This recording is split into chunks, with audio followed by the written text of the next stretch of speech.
अस्सलामुअलैकुम। हमने ऑर्डर 5 शुरू किया हुआ था। समन समन किसको कहते हैं? ऐसे नोटिफिकेशन जो कि कोर्ट इशू करती है, डिफेंडेंट को बुलाती है या विटनेस को बुलाती है या पास केसेस में प्लेंटिफ को बुलाती है कि वो कोर्ट में हाजिर हो और वो जवाब दे जो उनके ख़िलाफ़ कोई दावा हुआ हो, या जो है उन्हें विटनेसेस को शहादत के लिए बुलाती है, या कोई डॉक्यूमेंट्स जो कि डिफेंडेंट जिस पे रिलाई कर रहा है उस डॉक्यूमेंट के लिए भी जो कोर्ट समन भेजती है डिफेंडेंट को कि उन डॉक्यूमेंट्स को या मटेरियल ऑब्जेक्ट्स को कोर्ट में लाया जाए। तो अभी हम लोग रूल 10A से रूल 20 तक पढ़ेंगे। रूल 10A कहता है सर्विस बाय पोस्ट। जैसे हमने रूल 9 में पढ़ा था कि पोस्ट के ज़रिए भी सर्विस ऑफ समन किया जा सकता है, तो इसमें हम देखते हैं कि सर्विस बाय पोस्ट जब होगी रूल 9 के अंदर, तो इसमें जो पोस्ट जो हो वो लाजमी जो है रजिस्टर पोस्ट के ज़रिए हो। ठीक है, यानी कि पोस्ट के ज़रिए अगर हम समन भेजेंगे तो वो रजिस्टर पोस्ट के ज़रिए होनी चाहिए। रजिस्टर पोस्ट एक्नॉलेजमेंट ड्यू, यानी कि उस जैसे ही पोस्ट भेजेगा तो उस पे उससे साइन ले लिया जाएगा डिफेंडेंट से। ठीक है, डिफेंडेंट से साइन ले लिया जाएगा उसके ऊपर जो डॉक्यूमेंट उसको समन वगैरह भेजा जाएगा। ठीक है, इसमें एक्नॉलेजमेंट के ऊपर साइन हो डिफेंडेंट का और रिसिप्ट हो, और फिर वही रिसिप्ट जो है वो कोर्ट में जमा करा दी जाएगी कि आया डिफेंडेंट को समन सर्व्ड हो गया है। रूल 11 देख लेते हैं कि जहाँ पर service of summon on several defendant, यानी कि बहुत सारे डिफेंडेंट हैं, तो यहाँ पर क्या होगा कि हर एक डिफेंडेंट को सेम मैनर के साथ ही समन भेजा जाएगा। ठीक है, बहुत सारे डिफेंडेंट हैं तो सेम मैनर से ही उनको समन भेजा जाएगा। और साथ में कॉपी भी भेजी जाएगी जो कि प्लेंट की कॉपी है। ठीक है, फिर रूल 12 देख लेते हैं कि service on defendant in person when practicable on his agent, यानी कि जहाँ पर जो है डिफेंडेंट खुद ना हो, डिफेंडेंट का कोई एजेंट हो, तो रूल 12 के अंदर उसके एजेंट को समन भेज दिया जाएगा, उसके एजेंट से ही उसी तरह साइन वगैरह ले लिया जाएगा। फिर रूल 13 के अंदर जो है कहता है कि service on agent by whom defendant carries on business, यानी कि ऐसे एजेंट को समन भेजना, यानी कि यही तो कॉमन एजेंट था। ठीक है, जो उसने अपनी बिहाल पे रखा हुआ है, उसका काम वगैरह कर रहा है, और ये वाला एजेंट क्या है, ये उसका बिजनेस संभाल रहा है। तो बिजनेस अगर वो बिजनेस से रिलेटेड कोई स्यूट हो तो यहाँ पर कोर्ट क्या करेगी, उसके एजेंट जो कि उसका एजेंट है, ठीक है, मैनेजर वगैरह है जो उसके बिज़नेस को संभाल रहा है, तो उसको समन भेज दिया जाएगा और उससे ही साइन वगैरह ले लिए जाएंगे। फिर रूल 14 पे आ जाते हैं, यानी कि service on agent in charge suit for immovable property. Immovable property से रिलेटेड है। यहाँ पे एजेंट क्या था, बिजनेस था, यहाँ पे इमूवेबल प्रॉपर्टी उसकी देख रहा है, यानी कि इमूवेबल प्रॉपर्टी की वो देखभाल कर रहा है, वो जो उसका एजेंट है। तो यहाँ पर अगर डिफेंडेंट ना हो तो उसका एजेंट जो कि इमूवेबल प्रॉपर्टी देख रहा है तो उसको ही समन सर्व कर दिया जाएगा, उसी से ही साइन वगैरह ले लिए जाएंगे। फिर रूल 15 पे आ जाते हैं कि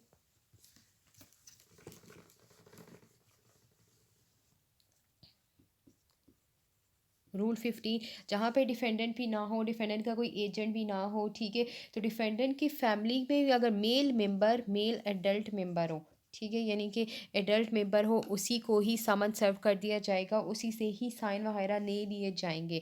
रूल 16 में क्या कहता है, रूल 16 रिलेटेड है साइन से रिलेटेड, जो कि यानी कि पोस्ट के ज़रिए जो उसको पोस्ट के ज़रिए जो समन भेजा गया है तो ये साइन कर देगा एक्नॉलेजमेंट, यानी कि उनको समन सर्व हो गया है। तो इसमें क्या कहता है कि डिफेंडेंट को अगर दिया जाए तो डिफेंडेंट साइन करेगा, ठीक है, अगर एजेंट को दिया जाए तो एजेंट साइन करेगा।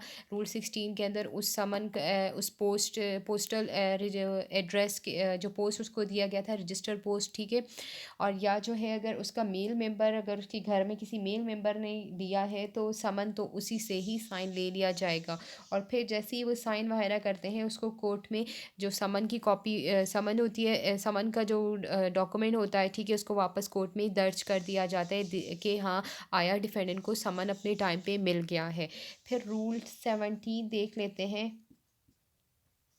रूल 17 क्या कहता है कि where defendant refuse to accept service और कैन नॉट बी फाउंड, जहाँ पर जो है डिफेंडेंट रिफ्यूज़ कर रहा है समन लेने से, ठीक है, या जो है वो मिल नहीं रहा, ठीक है, found can not be found, यहाँ पर वो रिफ्यूज़ करता है या नहीं मिल रहा है। इसको देख लेते हैं। इसमें कहता है कि जहाँ पर डिफेंडेंट या उसका एजेंट या उसको ऐसा पर्सन जो कि साइन को जो कि एक्नॉलेज यानी कि पोस्ट के ज़रिए या जो सर्विंग ऑफिसर है वो अगर सर्व कर रहा है उसके ऊपर साइन नहीं करते, या जो है डिफेंडेंट मिल नहीं रहा, ठीक है, मिल नहीं रहा, पहले तो यहाँ पे साइन नहीं कर रहे, रिफ्यूज़ कर रहे हैं। यहाँ पे फिर क्या हुआ कि अगर डिफेंडेंट मिल नहीं रहा तो फिर यहाँ पर सर्विंग ऑफिसर क्या करेगा, उसकी जो समन की कॉपी है यानी कि ओरिजिनल समन नहीं, उसकी कॉपी को अफेक्स कर देगा जो जिस घर के ऊपर उस घर के ऊपर आउटर डोर जो पता लिखा गया हो, ठीक है, या जो है conspicuous part of the house in which the defendant originally reside और कैरीज ऑन बिजनेस और पर्सनली वर्क फॉर गेन,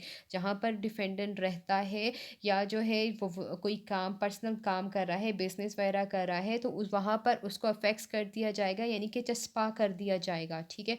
फिर जो ओरिजिनल जो होगा वो कोर्ट में वापस लाया जाएगा और उसके ऊपर जो है वो अपनी एक रिपोर्ट भी बनाएगा। यहाँ पर जो सर्विंग ऑफिसर है एक रिपोर्ट बनाएगा, उसमें क्या लिखेगा कि डिफेंडेंट उसने या रिफ्यूज़ कर रहा है या डिफेंडेंट मिल नहीं रहा, ठीक है, या उसका एजेंट वगैरह या जो भी पर्सन है वो भी रिफ्यूज़ कर रहा है या मिल नहीं रहा, तो यहाँ पर क्या होगा वो रिपोर्ट बनाएगा। रिपोर्ट के ऊपर जो है वो कोई भी पर्सन जो कि नेम किसी भी पर्सन का यानी कि उस मोहल्ले में रहने वाला कोई भी हो जो उसको बताए कि हाँ ये घर इसी डिफेंडेंट का है, तो उसका नाम लिख दिया जाएगा, उसका एड्रेस वगैरह लिख दिया जाएगा, और वो जो यानी कि आइडेंटिटी वगैरह इसलिए लिख दी जाती है ताकि उसको बाद में कोर्ट में एज अ विटनेस बुलाया जाए कि आया समन सर्व हुआ था, ठीक है, तो वो सब कुछ लिख के वो कॉपी कोर्ट में दर्ज कर दी जाएगी। फिर रूल 18 देख लेते हैं कि रूल 18 कहता है endorsement of time. Rule 18 endorsement of time and manner of service, यानी कि इसमें क्या होगा, सर्विंग ऑफिसर जो है जो समन सर्व करता है रूल 16 के अंदर, ठीक है, तो तो उसी तरह ही वो उसमें अपने जो ये टाइम वगैरह भी लिखेगा, ठीक है, कि किस टाइम को वो गया था उसने समन वगैरह दिया था, और उसके मैनर भी लिखेगा किस तरीके से उसने मतलब सर्विस ऑफ समन किया था, ठीक है। फिर रूल 19 के अंदर आ जाते हैं। और अच्छा यहाँ पे रूल 18 के अंदर क्या है कि जो विटनेस यानी कि मिला था जहाँ पे मतलब कि डिफेंडेंट फाउंड नहीं हो रहा था, नहीं मिल रहा था, तो वो जो जिसका एड्रेस वगैरह लिखा था वो भी लिख दिया जाएगा, ठीक है। फिर रूल 19 के अंदर कहते हैं एग्जामिनेशन ऑफ सर्विंग ऑफिसर, जहाँ पर यहाँ पर एग्जामिनेशन होगी सर्विंग ऑफिसर की। यहाँ पर सर्विंग ऑफिसर कहता है कोर्ट में कि उसने समन सर्व किया या जो है समन जो है वो रिफ्यूज़ कर रहे थे या वो मिल नहीं रहे थे, तो वो जो क्या होगा ये वो एफिडेविट के ज़रिए जो है सर्विंग ऑफिसर कोर्ट में एफिडेविट के ज़रिए सर्विंग ऑफिसर को एग्ज़ामिन किया जाएगा। अगर कोर्ट को लगे तो वो फर्दर इंक्वायरी भी कर सकता है, ठीक है, फर्दर इंक्वायरी भी कर सकता है उस समन से रिलेटेड।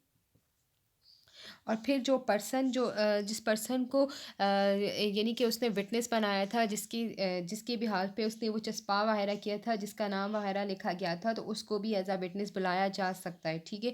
फिर रूल 20 के अंदर जो है सब्स्टिट्यूटेड सर्विस कहता है मुतबादिल सर्विस, अगर जहाँ पर नॉर्मली तौर पर जो है डिफेंडेंट मिल नहीं रहा या डिफेंडेंट जो है रिफ्यूज़ कर रहा है, तो मुतबादिल तरीका क्या होगा, तो वो कहते हैं कि ये एफेक्स कर दिया जाए। सबसे पहले तो ये कह दिया कि एफेक्स कर दी जाए उसके उस समन की कॉपी, ठीक है, fixing a copy of the summon at the conspicuous part of the house, उसके हाउस के पास, या जहाँ पर वो बिजनेस कर रहा है वर्क फॉर गेन कर रहा है, तो वहाँ पर उस डिफेंडेंट की वो अफेक्स कर दिया जाए वो कॉपी जो समन की है।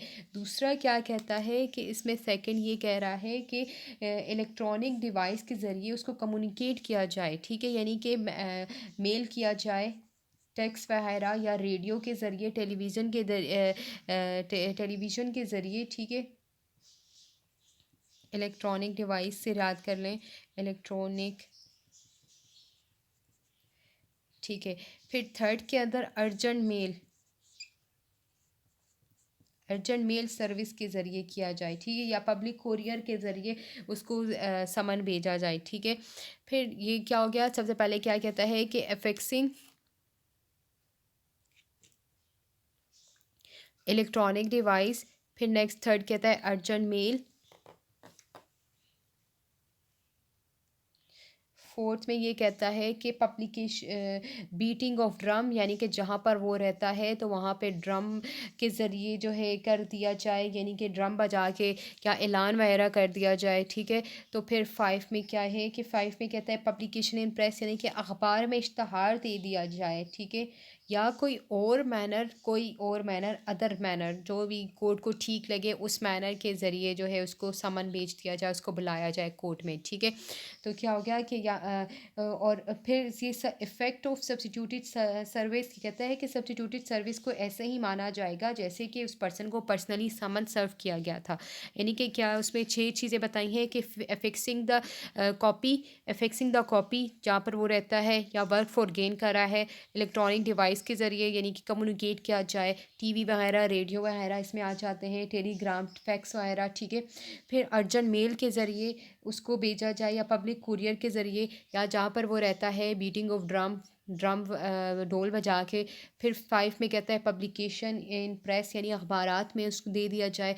और सिक्स में कहता है कोई और बैनर अगर कोर्ट को ठीक लगे तो उसके ज़रिए उसको समन भेज दिया जाए। तो उम्मीद है आपको ये लेक्चर समझ में आ गया होगा। प्लीज़ मेरा चैनल लाजमी सब्सक्राइब करें, मुझे फ़ीडबैक लाजमी दें। Thank you so much.